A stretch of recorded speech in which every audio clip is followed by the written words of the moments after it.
pomeriggio per un operaio 58enne di Resana che stava lavorando alla rete idrica San Martino di Lupari, sotto accusa il caldo record.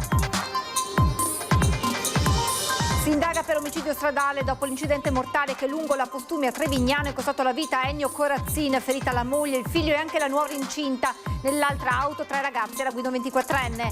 Sconvolto il sindaco di Trevignano che conosceva la vittima. Ennio, persona splendida, sono giorni drammatici sulle strade, disposta l'autopsia sulla bimba morta dopo lo schianto di Fagarè. Si è rifiutato di eseguire l'alcol test richiesto dai carabinieri, non solo, ma è risalito in auto ed è partito. In seguito è stato fermato ed arrestato il protagonista Pietro Gasparoni, 77 anni, di Zero Branco. Emergenza casa e sfratti in via Pisa, a Ring, la trasmissione condotta da Ferdinando Avarino, sale la tensione tra il sindaco di Treviso Mario Conte e Said Caibi, rappresentante dell'opposizione. Svuotava le cantine a Maserata ma portava i rifiuti al parco Parabai. La polizia locale identifica l'eco vandalo, per lui multa record da 4.500 euro. Lista d'attesa, la giunta Stefani in trasferta a Villa Beatrice d'Este a Baone approva una manovra da 44 milioni di euro. I primi 12 serviranno a recuperare 100.000 prestazioni. 40 anni di storia, di passione e valorizzazione del lavoro artigiano. Da domani al 28 giugno Feltro ospiterà la 40ª edizione della Mostra dell'Artigianato, diventata un punto di riferimento nazionale per la promozione dell'eccellenza artigiana. Buonasera e ben ritrovati, edizione trevigiana dei nostri telegiornali che si apre con la cronaca e con la tragedia che si è consumata nel pomeriggio intorno alle 16 in via Meucci a San Martino di Lupari, dunque in provincia di Padova, dove un operaio 58enne di Resana, dipendente di un'azienda di Castelfranco, ha accusato un malore durante dei lavori di rifacimento dell'impianto idrico per conto di Etra. Successivamente trasportato in codice rosso all'ospedale di Padova, l'uomo è morto. Sul posto lo Spisal di Campo San Piero, che dovrà ricostruire la tragedia. Non è da escludere che si possa imputare la causa del malore al caldo di questi giorni, che non accenna a mollare la presa sul Veneto. Ci sono stati altri malori in queste ore nella Marca. A Villorbe il conducente di una ditta di trasporti ha accusato proprio un malessere a causa di un colpo di calore, ma una volta arrivati i soccorsi ha rifiutato il trasporto in ospedale. Incidente mortale lungo la Postumia a Trevignano, a perdere la vita Ennio Corazzin, 65 anni, noto geometra della zona, viveva e lavorava a Montebelluna, lascia 3 figli e la moglie. Il sinistro, uno schianto frontale con un'auto guidata da un 24enne avvenuto nell'incrocio con via San Sisto.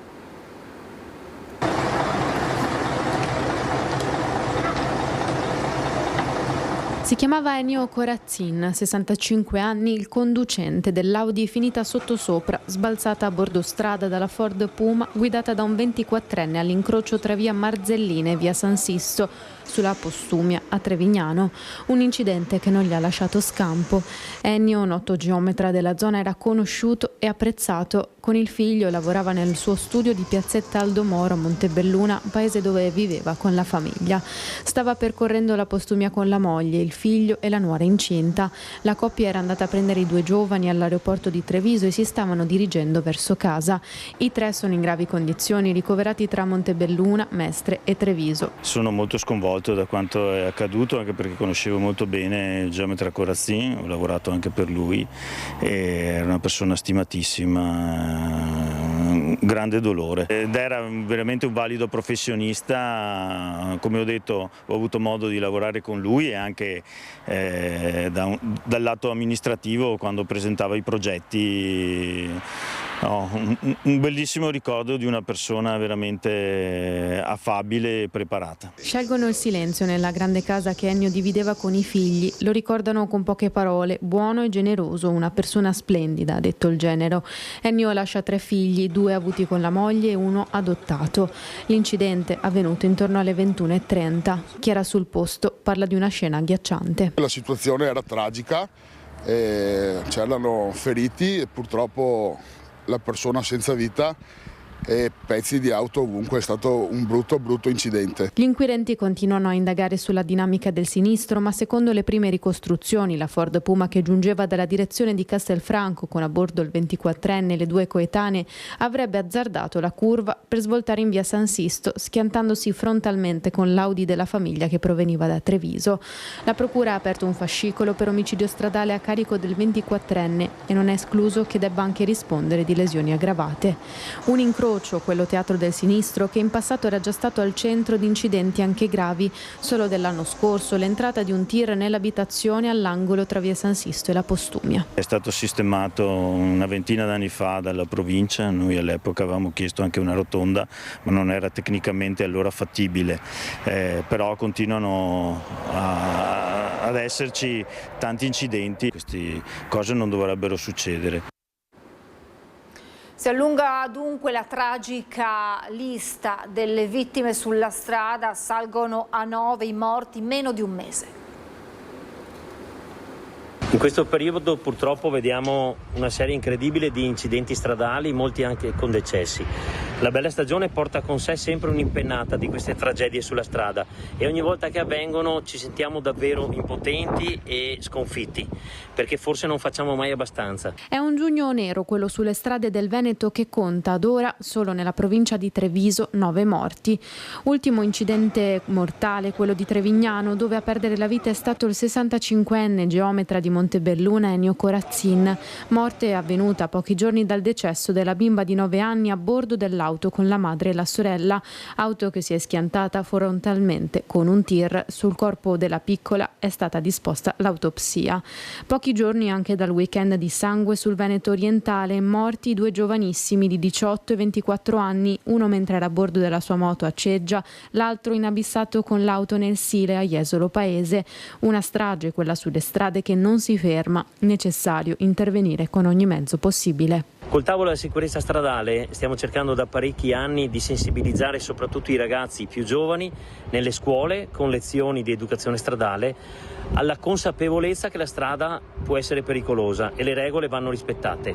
E quindi faccio un appello soprattutto ai ragazzi, osserviamo le regole perché la vita è una sola. Si è rifiutato di eseguire l'alcol test richiesto dai carabinieri, non solo è risalito in auto ed è partito, in seguito è stato fermato e arrestato, protagonista 77enne di Zero Branco. L'alta dei carabinieri per un sorpasso azzardato, l'automobilista accosta la macchina in via Erizzo a Valdobbiadene all'altezza del ponte di Vidor. I militari prima gli chiedono i documenti, poi di sottoporsi all'alcol test, ma lui rifiuta, anzi va su tutte le furie, sale nuovamente in macchina e si allontana velocemente. Immediato ovviamente l'inseguimento. Protagonista è Pietro Gasparoni, medico 77enne di Zero Branco, balzato agli onori della cronaca durante la pandemia soprattutto per le sue posizioni fortemente contrarie al vaccino anti-Covid, posizioni che lo hanno portato nel 2023 alla radiazione dall'Ordine dei Medici. Dopo la fuga, diverse le auto dei carabinieri che hanno cercato di bloccare la sua Audi Q3 fino ad Altivole, quando è stato fermato ed arrestato per violenza e resistenza a pubblico ufficiale. Nel processo per direttissima ha patteggiato una pena di 6 mesi, mentre per il rifiuto di sottoporsi all'alcol test il procedimento è ancora in corso. Il medico ha spiegato così quanto accaduto. Sono stato fermato per un'infrazione, mi è stato imposto l'alcol test per il quale non vi era alcun motivo. Non sono scappato, ho voluto dimostrare ai carabinieri che ero in grado di guidare e mi è stata anche illegittimamente sequestrata l'auto. Delitto di Masera, la Corte d'Appello di Venezia ha confermato la condanna a 14 anni per Sergio De Zenne che uccise la moglie invalida il 24 settembre 2023. 14 anni in primo grado, 14 confermati in appello. A pesare la perizia psichiatrica che ha accertato la capacità di intendere e di volere dell'imputato al momento del fatto.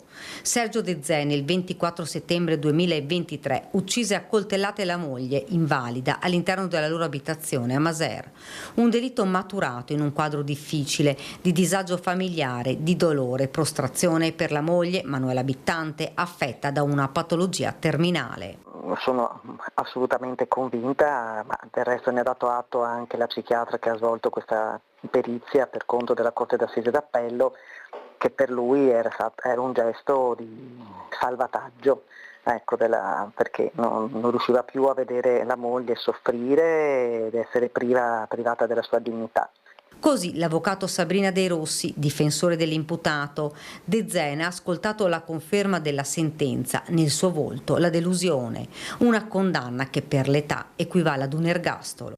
A 77 anni, chiaramente, 14 anni equivalgono ad un ergastolo. Ecco, mi spiace che lui debba passare questi anni chiuso dentro una cella, perché, ripeto, è una persona assolutamente per bene, che non ha mai commesso reati in tutta la sua vita e quindi può immaginarsi cosa significhi per lui a quest'età, oltretutto, ritrovarsi chiuso in una cella. Sergio De Zena, dopo aver ucciso la moglie colpendola con un fendente, andò direttamente dai carabinieri per costituirsi. Ora l'avvocato De Rossi attende di leggere le motivazioni della sentenza per poi valutare i prossimi passi. Nuova udienza per una ragazzina allora minorenne coinvolta nell'omicidio di Francesco Favaretto, il 22enne ucciso in via Castelmenardo a Treviso. La minore, che non è stata sottoposta ad alcuna misura cautelare, si trova a casa, dovrà rispondere dell'accusa di omicidio volontario in concorso e rapina in concorso. La sua posizione era stata stralciata perché il GUP nel corso dell'udienza preliminare aveva accolto la tesi del difensore che sosteneva la genericità del capo di imputazione che il PM aveva mantenuto al momento della chiusura delle indagini e aveva disposto la restituzione degli atti alla procura. Dopo il ricorso presentato dalla pubblica accusa, ora la Suprema Corte gli ha dato ragione e la giovane tornerà in aula con le stesse accuse formulate agli altri ragazzi coinvolti. Ieri sera a Pieve di Soligo, commossa commemorazione in ricordo di Elisa Campeol, massacrata 5 anni fa sul Piave. Prima la messa in Duomo, poi un momento intimo di raccoglimento e preghiera al Parco del Donatore. Così Pieve di Soligo ha voluto ricordare Elisa Campeola a 5 anni dal suo omicidio. C'erano i genitori, le istituzioni, i suoi concittadini, chi non ha dimenticato il suo sorriso e la sua dolcezza. Una società ha il dovere di ricordare, ha detto il sindaco Soldan. 5 anni, scusate, di distanza da uno dei fatti forse più crudeli che hanno segnato la nostra comunità. Una comunità ancora sconvolta dalla violenza che ha strappato Elisa alla vita quel 21 giugno 2021, quando lungo il Piave a Moriago della Battaglia si era ritagliata qualche ora per riposare e prendere il sole, quando Fabrizio Biscaro l'aveva scelta a caso, massacrandola con 20 coltellate. Pieve di Soligo non vuole dimenticare. Oggi nel parco c'è una targa con una frase suggerita dai familiari di Elisa che racchiude la sua essenza e un cuore di fiori a lei dedicati, perché ricordare è quello che si vuole continuare a fare, ha spiegato nel suo intervento Marco Zabotti, coordinatore rete Vite Illustri Pieve di Soligo. E nel cordis c'è il latino, cuore, quello lì, c'è proprio il cuore, perché chi ricorda non dimentica e chi ricorda mette al centro il cuore degli affetti, del bene, della riconoscenza, di tutto quello che c'è stato e noi siamo sicuri ci sarà sempre.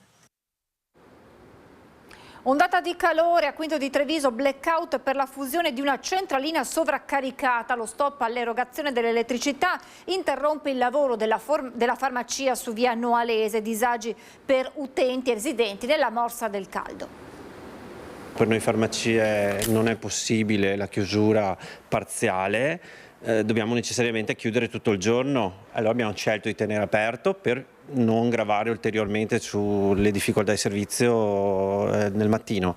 Pomeriggio siamo qui senza poter praticamente fare nulla. Le luci spente, il POS che non funziona, l'impossibilità di accedere a servizi telematici e ricette elettroniche, ma anche di emettere scontrini.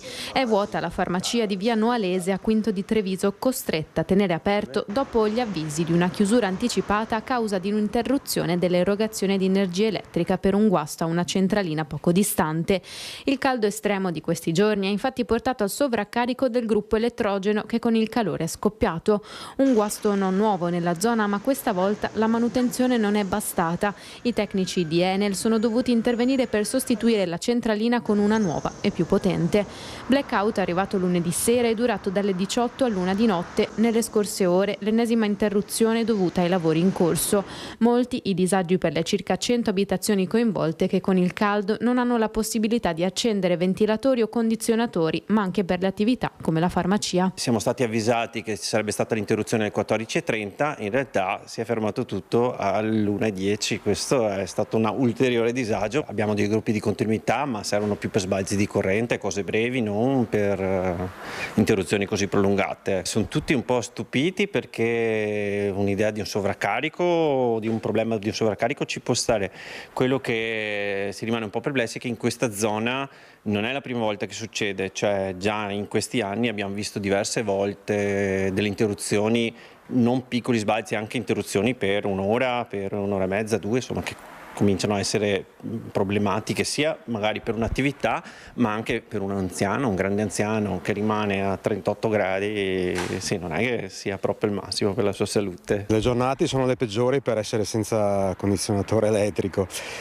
C'è da dire che Enel era intervenuta già lunedì per mettere uno temporaneo e quindi, perché già lunedì c'erano stati dei distacchi, faranno la sostituzione con quello definitivo, più nuovo, più potente, che dovrebbe perlomeno sopportare meglio le temperature.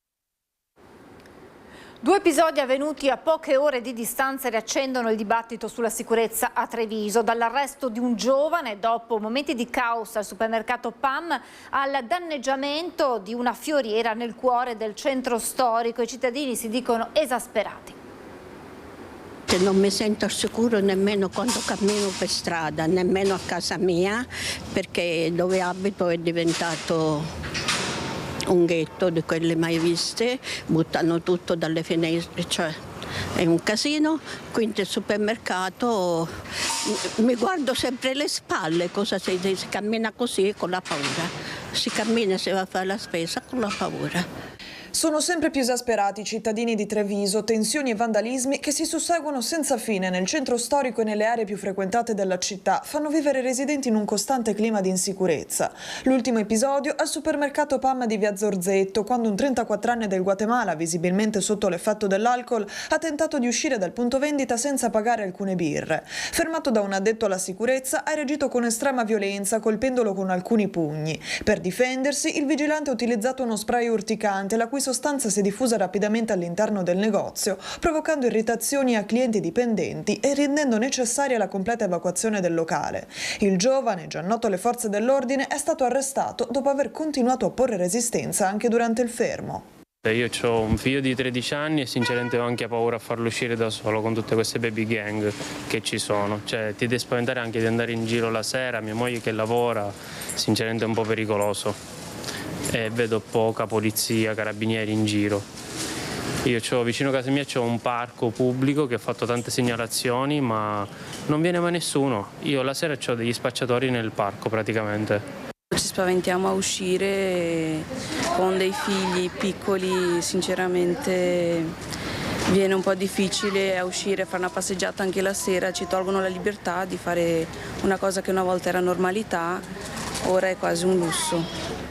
Il supermercato di Via Zorzetto non è nuovo a episodi del genere, per questo la Filcams CGIL Treviso chiede un cambio di rotta radicale. Chiediamo alle istituzioni un aumento della presenza delle forze dell'ordine, un aumento della presenza e dell'attenzione rispetto al punto vendita che purtroppo da tempo è oggetto di episodi di questo tipo. L'aggressione al PAM non è però l'unico episodio di violenza che ha scosso la città di Treviso in questi giorni. In piazza San Leonardo, davanti alla chiesa Santa Rita, un 28enne pakistano senza motivo ha preso a calci una fioriera danneggiandola sotto gli occhi increduli dei passanti che hanno subito dato l'allarme alle forze dell'ordine. I carabinieri sono riusciti a rintracciarlo grazie alle telecamere nei pressi di via Lungo Sile Mattei. Quando i militari gli hanno chiesto spiegazioni in merito all'atto vandalico, il giovane non è stato in grado di dare una giustificazione valida. Per lui è scattata una denuncia per danneggiamento. La polizia locale di Macerata ha identificato l'uomo che ha abbandonato lo scorso maggio 5 metri cubi di rifiuti nell'oasi verde del Parco Parabae. Gli agenti, dopo le segnalazioni dei cittadini, avevano avviato le indagini analizzando le utenze di recapiti telefonici e ritagli di corrispondenza. Erano così risaliti agli ignari proprietari di un'abitazione che hanno spiegato di essersi rivolti ad una persona trovata online che si proponeva di smaltire rifiuti domestici accumulati in grandi quantità in cantina. In realtà quanto recuperato veniva poi abbandonato nel parco anziché smaltito nei centri di raccolta. Individuato l'uomo, per lui è scattata una sanzione di 4.500 euro. Tensione alle stelle a ring tra Mario Conte, sindaco di Treviso, e Said Caibi di AVS. Sul tavolo l'emergenza abitativa e gli sfratti in via Pisa. È da una settimana che ti viene chiesta dalla città di fare qualcosa sulla questione degli sfratti. Adesso ci arriviamo. Ma questa sera c'era una commissione e ci sarà un consiglio comunale. L'opposizione. Sì, 2 anni e mezzo dopo. No, l'ha chiesta 2 anni fa e voi non l'avete mai convocata. 2 anni e mezzo che teniamo fermi gli sfratti. Tu sei al governo Vergognati. da 9 anni. Vergognati. È da 2 anni e mezzo che ci sono gli sfratti e ti sei svegliato adesso. Hai fatto il piano abitare Treviso che è per ti devi svegliare, stai prendi in giro la gente, speculi sulla testa della povera gente, vergognati. Sei tu che le tu stai speculando. E ti devi vergognare. È 2 anni e mezzo che ci sono gli sfratti, ti sei appena svegliato per andare a fare le fotografie davanti alla gente. Guarda me, Antonio, si sieda perché lei non si alza qua. Qui non si alza. Mario, stia qua, non se ne va. Vergognati tu che hai rotto le scatole con questo modo. Stai speculando. Ragazzi, posso tu dirvi? non sai di tu ti devi vergognare.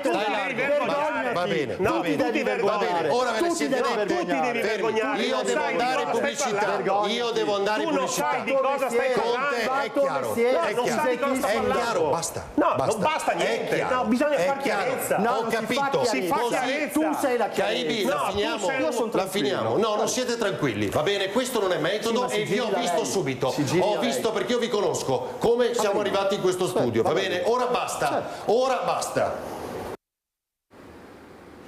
Lega è ufficiale, salta il raduno di Mogliano Veneto previsto per i primi di luglio, ma si attendono le determinazioni del tavolo dei territori voluto da Salvini.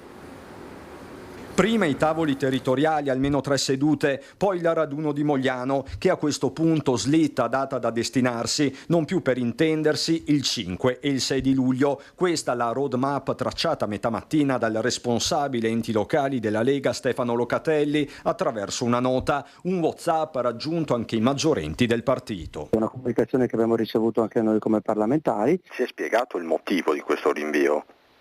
Ma io sono sempre positivo sulle cose, quindi io penso che alla fine si sia ritenuto di rinviarlo, anche perché si stiano trovando appunto dei punti di incontro per un dialogo interno comunque efficiente ed efficace. In Lega, almeno formalmente, si attendono le determinazioni del tavolo dei territori voluto dal leader Salvini e avviato lunedì con i 19 amministratori più rappresentativi. Per il nord-est Alberto Stefani, Mario Conte, Luca Zaia, Massimiliano Fedriga. La riforma dell'autonomia resta la priorità, da trattare però con una certa franchezza. È 40 anni che questo Stato ci prende per i fondelli, no? Diciamo la verità, perché siamo stati con i grillini, siamo stati adesso con la Beloli, ma già con Berlusconi precedentemente, ma ci hanno sempre promesso questi compagni di cordata, ma alla fine quei compagni di cordata che abbiamo avuto finora nessuno ha mantenuto questa situazione. E non c'è solo l'autonomia sul tavolo dei territori, su cui pende ovviamente la variabile Vannacci. E poi ci sono tutte le tematiche della quotidianità che probabilmente hanno anche una valenza forse anche più immediata per quanto riguarda i cittadini, che sono le tematiche del lavoro, della sicurezza. Parliamo ora di liste d'attesa con la giunta Stefani, in trasferta a Villa Beatrice d'Este a Baone, approva una manovra da 44 milioni di euro. I primi 12 serviranno a recuperare 100.000 prestazioni. Andremo a ridurre ovviamente le liste d'attesa con 12 milioni, poi erogheremo in un secondo momento altri 32-33 milioni che destineremo all'acquisto di materiale tecnologico. Quindi favorevoli, tutti, approvata. Mi raccomando la montagna, Presidente. Bene. È una sorta di promemoria quella del bellunese Dario Bond nel giorno in cui la giunta regionale in trasferta a Villa Beatrice d'Este a Baone approva la delibera per l'abbattimento delle liste d'attesa. Sul tavolo c'è dunque la prima tranche da 12 milioni di euro da utilizzare nell'immediato. riguarderanno mediamente circa 100.000 prestazioni che oggi sono in lista d'attesa e che ovviamente grazie a questa delibera avranno uno sprint. Si tratterà quindi anche e soprattutto principalmente di prestazioni aggiuntive che verranno erogate all'interno ovviamente delle nostre strutture ospedaliere. Verranno distribuite ovviamente sulla base degli indicatori delle liste d'attesa, cercheremo ovviamente di fronteggiare le situazioni di maggiore criticità. Si può sempre migliorare. E questo, aggiunge Stefani, nonostante i dati Agenas confermino il Veneto prima regione in Italia nella gestione delle liste d'attesa, con alcuni indicatori dati in miglioramento, ma i fabbisogni di salute con una popolazione sempre più anziana sono in continuo aumento. La manovra dell'esecutivo regionale approvata a Baone vale 44 milioni di euro, articolandosi in più fasi. Tutto quello che noi possiamo destinare alla riduzione della lista d'attesa dobbiamo destinarlo. Ricordiamo che oltre a questi 12 milioni ce ne saranno altri 32 che invece sono destinati all'acquisto principalmente di tecnologia e quindi di strumentazione che potremmo destinare anche alle case di comunità e che ovviamente avranno un effetto diretto anche sulla riduzione delle liste d'attesa, perché ovviamente strumentazioni e investimenti in tecnologia aiutano a ridurre le liste d'attesa, aiutano a garantire anche una migliore performance delle realtà ambulatoriali, perché la salute è un diritto fondamentale dei cittadini. Dopo 2 anni alla guida della CISL Belluno Treviso, il segretario generale Francesco Orrua ha rassegnato le proprie dimissioni per motivi personali. La decisione, giunta in modo inatteso, ha spinto il Consiglio generale a individuare una soluzione transitoria per garantire la piena continuità dell'azione sindacale della CISL Belluno Treviso. La guida del sindacato sarà dunque affidata ad una reggenza. La figura, come prevedono le norme statuarie, sarà individuata dalla segreteria nazionale della CISL nelle prossime ore. Ci fermiamo per la pubblicità, tra poco.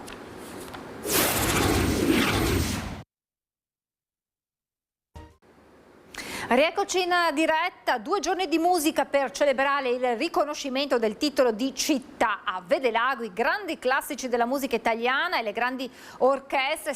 Si comincia domani sera con gli Off New Trolls.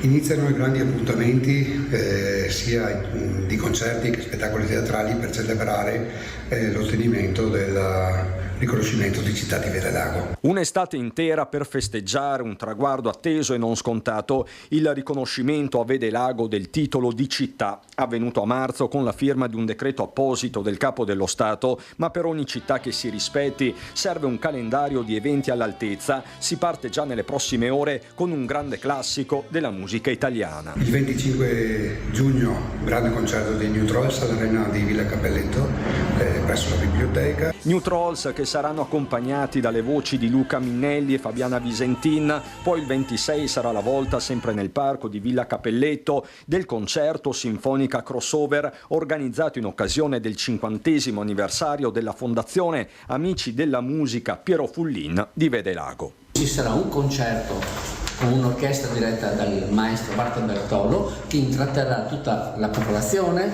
per un paio d'ore in un evento molto interessante, e vi invito e vi ringrazio tutti.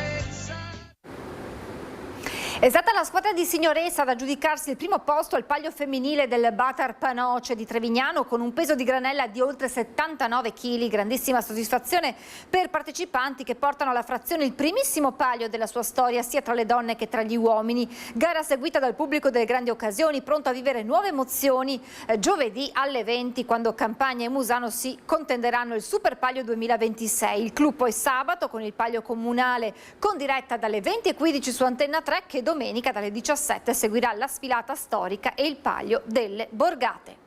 È il momento di aprire la pagina con le notizie da Belluno e provincia.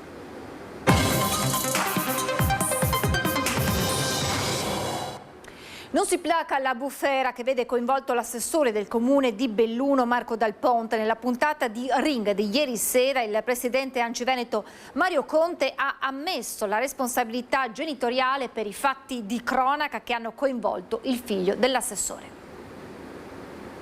Conte qualche settimana fa attacca sulla sicurezza dicendo che chi commette reati deve essere tolta la cittadinanza non solo a lui ma a tutta la sua famiglia. Lei è anche presidente dell'ANCI. Allora immagino che lei sia andato nel comune di Belluno e abbia detto ai suoi del comune di Belluno di chiedere la revoca della cittadinanza all'assessore Dal Ponte. I genitori devono essere responsabilizzati nei confronti dei figli che commettono reati. L'assessore di Belluno deve ricevere un corso, lui e sua moglie, rispetto all'educazione?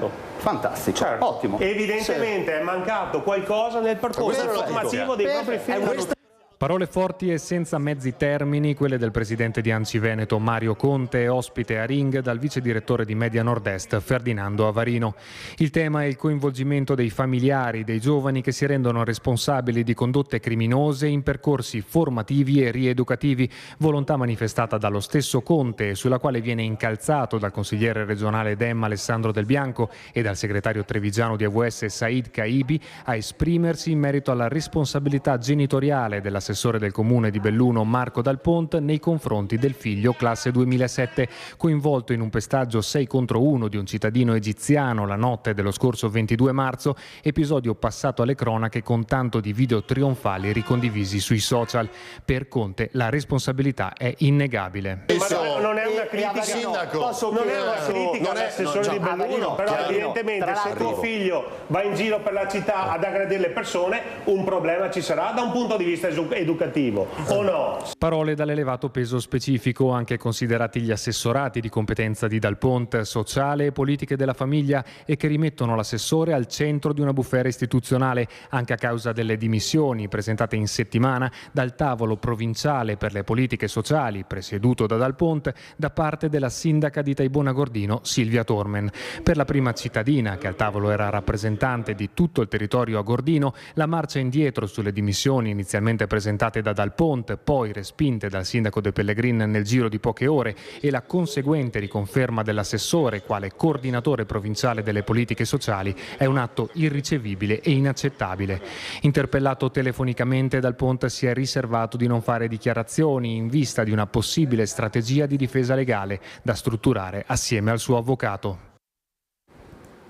Nell'ambito dei servizi di polizia economico-finanziaria finalizzati al contrasto dell'economia sommersa e dell'evasione fiscale, i finanzieri della tenenza di Auronzo di Cadore hanno dato esecuzione ad un provvedimento di sospensione dell'attività economica di un bar emesso dall'Agenzia delle Entrate, Direzione Regionale del Veneto. All'esercizio sono state contestate 4 mancate emissioni di scontrini fiscali dal 2023 al 2026. Nel corso di analoghe attività svolte dai militari del gruppo di Belluno a contrasto anche del lavoro sommerso, sono stati individuati 4 lavoratori in nero in 2 distinte società, di cui una nella ristorazione e l'altra nel commercio di legnami. Nei loro confronti sono state inoltrate al competente ispettorato territoriale del lavoro simili proposte di sospensione dell'esercizio dell'attività imprenditoriale.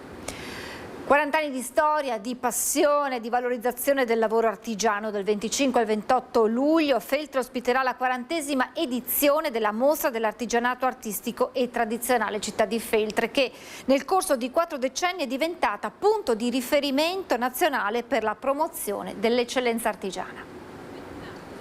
Mostra dell'artigianato, nata con l'obiettivo di raccontare il valore del lavoro manuale e delle sue tecniche più antiche, la manifestazione ha saputo evolversi lungo questi suoi 40 anni di storia, in cui il centro storico di Feltre è stato palcoscenico, teatro e laboratorio del sapere dei maestri artigiani provenienti da tutta Italia, offrendo a migliaia di visitatori la possibilità di conoscere da vicino tradizioni, materiali e competenze tramandate di generazione in generazione.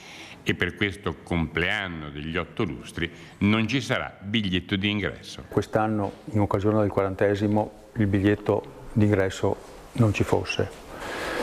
Con il biglietto d'ingresso non ci sono pass per i residenti, non ci sono pass per i giornalisti, è tutto libero, tutto aperto, la città è tutta aperta perché oltre che il centro storico all'interno delle mura viene valorizzato anche la parte quella bassa. Infatti abbiamo riportato il concorso di forgiatura giù in Campo Giorgio come era stato per tanti anni. L'edizione 2026 punterà in modo particolare sull'esperienza diretta e sul coinvolgimento del pubblico.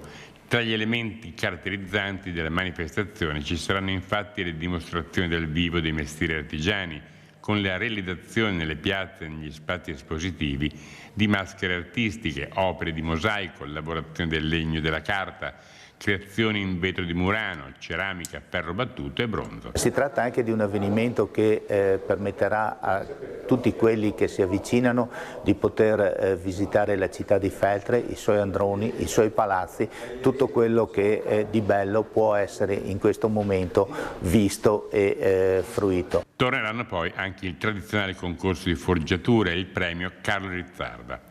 Durante i 4 giorni della manifestazione, infine, il centro storico si animerà con un ricco calendario di iniziative culturali, esposizioni artistiche, mostre tematiche e aperture straordinarie di palazzi, musei e luoghi di interesse. Ci saranno i premiati canonici, ma anche gli atleti olimpici. Stiamo parlando del premio Pelmo d'Oro che quest'anno sarà ospitato a Ponte nelle Alpi. Pelmo d'Oro, edizione numero 28. Ad ospitare l'ambito premio il 25 luglio 2026 sarà Ponte nelle Alpi al Palaquantin. Per Ponte nelle Alpi portare il Pelmo d'Oro a Quantin è assolutamente un valore simbolico. Mi riallaccio in particolar modo alla figura di Giovanni Viel, che ha contribuito tanto non solo al Pelmo d'Oro, non solo a tutta la provincia, ma al racconto dello sport tutto nella nazione, in particolar modo degli sport alpini. Svelati i premiati: per alpinismo in attività 3 gardenesi, il feltrino Aldo De Zordi per la carriera alpinistica, per la cultura alpina il cortinese Ernesto Maioni. I 3 premi speciali sono stati assegnati a Goretta attraverso Casarotto, quello intitolato a Giuliano De Marchi nei 40 anni dalla morte in Himalaya del marito Renato Casarotto, al Falcadino Vittorio Fenti, quello Dolomiti UNESCO, a Primo Riccardo Bernardi per una vita da pilota del SUEM a Pieve di Cadore, il premio speciale istituito dalla provincia di Belluno. Persone che arrivano dai nostri territori contermini come il Trentino Alto Adige, ma anche da fuori. Questa è un po' la missione che ci siamo dati anche come giuria, di cercare di valorizzare il nostro territorio anche con persone, premiando persone che vengono da fuori provincia. Novità irripetibile di questa 28ª edizione sarà il riconoscimento che verrà conferito nel corso della cerimonia a tutti gli atleti bellunesi, medagliati e non, che hanno partecipato alle Olimpiadi e Paralimpiadi invernali di Milano Cortina. Siamo in chiusura, è tutto per questa edizione. Ora la sigla delle previsioni del tempo. Grazie per l'attenzione, buona serata.